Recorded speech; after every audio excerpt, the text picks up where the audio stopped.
So I want to talk about the Hebrew word bara, B-A-R-A, traditionally translated create, is central to your argument. What does this word actually do in the text?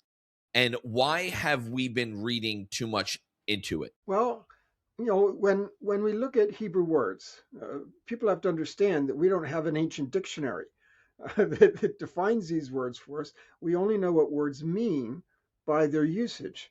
And therefore, if we want to understand a Hebrew verb like bara, we have to look at all the places where it's used.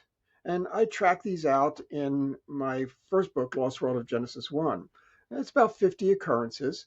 And what we find is that God is always a subject, so it appears to be a divine activity. Um, but the question is, does it have to do with materiality or something else? Okay, because we usually assume that it's material. When God creates, he makes stuff. Right, right. And so we tend to think that it's material, but I looked at the usage and found that there are many, many, many places where the word's used where there's nothing material going on. So, for instance, there are places where God creates darkness. There's places where God creates the nations. This is not material stuff. There's something else going on. And so as I look at the profile of the direct objects, what is it that God creates, right? That I see a wide variety, and lots of it points more readily to the concept of ordering than to the concept of manufacturing. And so I open up this possibility that even the verb bara, when it talks about create, is talking about creating by bringing something into existence. And in the ancient world, it doesn't exist just because it has material properties. It exists because it has a role and a function in an ordered system. So Egyptians, for instance, would say that the sea does not exist and that the desert does not exist. That doesn't mean that they aren't there or that they aren't material.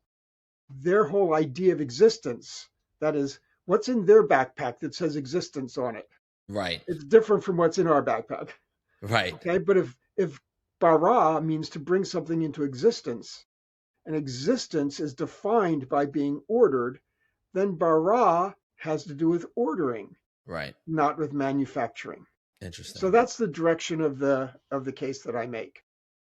It really is fascinating. I think this is a great example of, when people, again, I'm bridging the gap. I pastor a church on the island. So a lot of people that watch the show there, Christians, newly Christians, engaged Christians. We have skeptics that watch it, other pastors. We have a whole wide variety of an audience.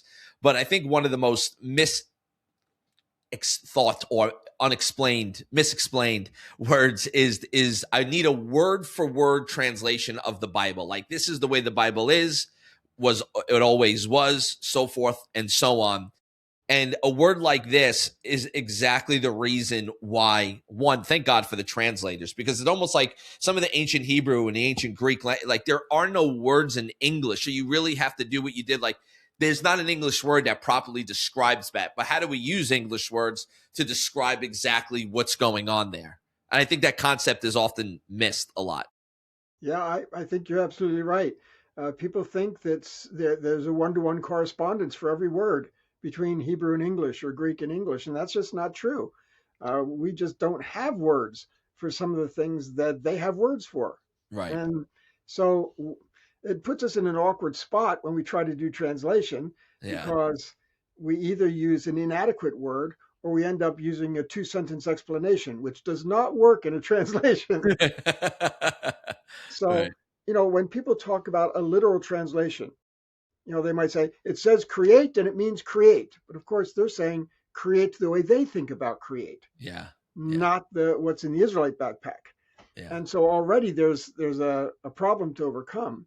But then the problem is literal translation technically has to mean that we're translating it or understanding it the way that the author intended it to be understood. Right.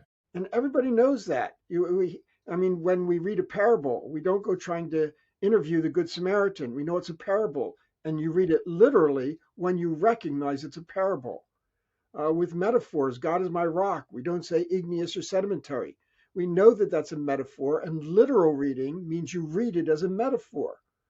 Okay, so we have to read in light of what the words meant to an ancient Israelite. And we can't just use our English word create as if that's a literal meaning and I'm going to pick it up for what the word create means to me.